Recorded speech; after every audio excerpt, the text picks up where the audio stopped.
ইসলাম দেশ মানবতার অত্যন্ত প্রহরী ইসলামী ছাত্র আন্দোলন বাংলাদেশ সিদ্ধিরগঞ্জ থানার পক্ষ থেকে সকলকে জানাই আন্তরিক শুভেচ্ছা ও অভিনন্দন।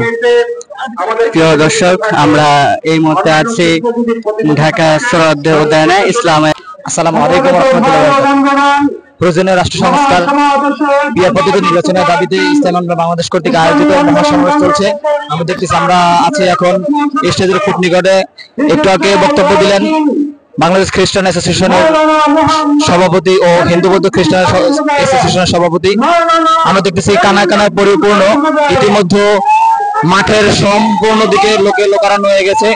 বিভিন্ন মেহমানগুলো আসতেছে, ধীরে ধীরে সবাই স্টেজে আসতেছে, সবাই চতুর্দিক থেকে আসতেছে। আমরা সফলতা কামনা করছি।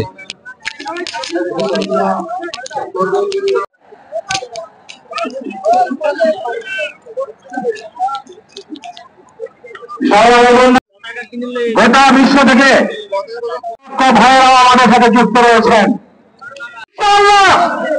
আগামীতে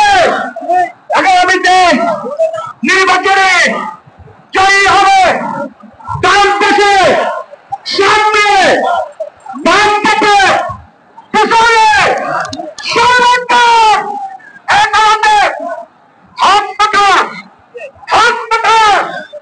আলহামদুলিল্লাহ। আমাদের সরকারের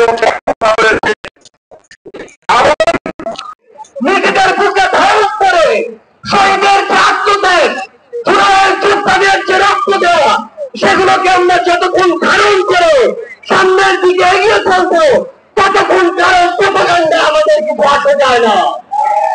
ততক্ষণ এই বিদেশি এজেন্ডার চক্রান্তে আমাদের কিছু আসা যায় না।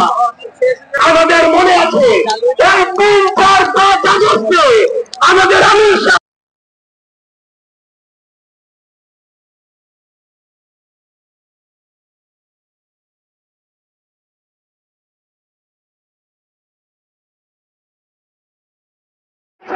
ছিলাম। আমরা যদি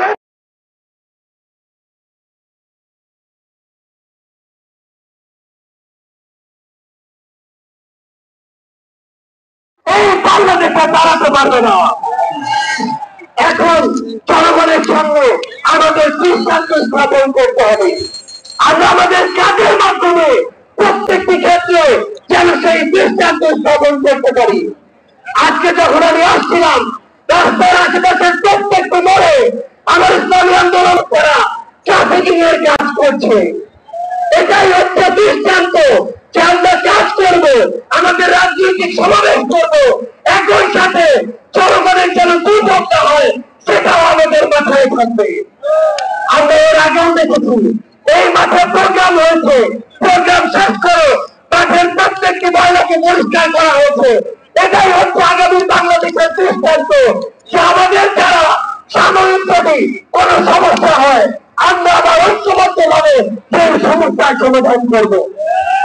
একটা জিনিস মনে রাখতে হবে, এই অভ্যুত্থানে আপনারা যখন ঢাকার গুরুত্বপূর্ণ পয়েন্টগুলো থেকে শুরু করে দেশের বিভিন্ন রণক্ষেত্রে অংশগ্রহণ করেছেন, আপনাদেরকে পাঞ্জাবি পাঞ্জাবের বৃদ্ধি থেকে পূরণ করা হয়েছে।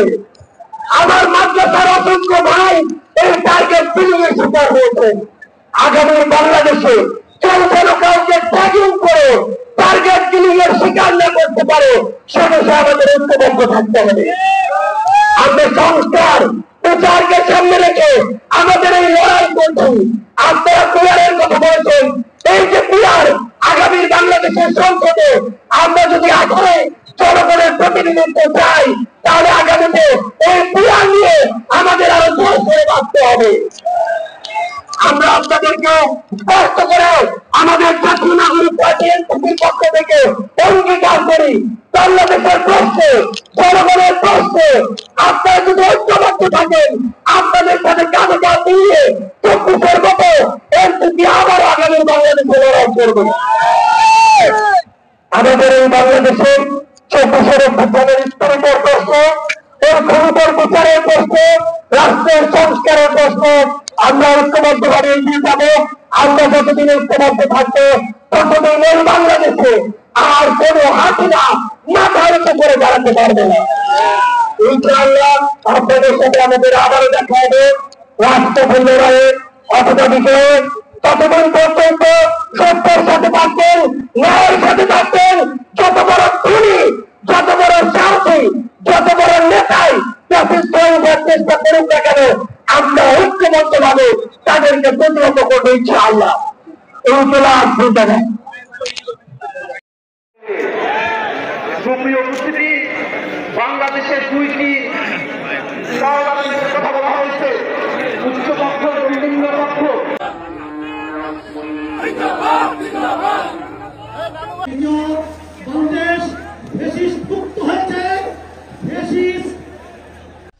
আজকে মঞ্চে যারা আছেন, যদি আমরা মুনাফিকি না করি, মুখের এবং কাজের কথা যদি একসাথে থাকেন,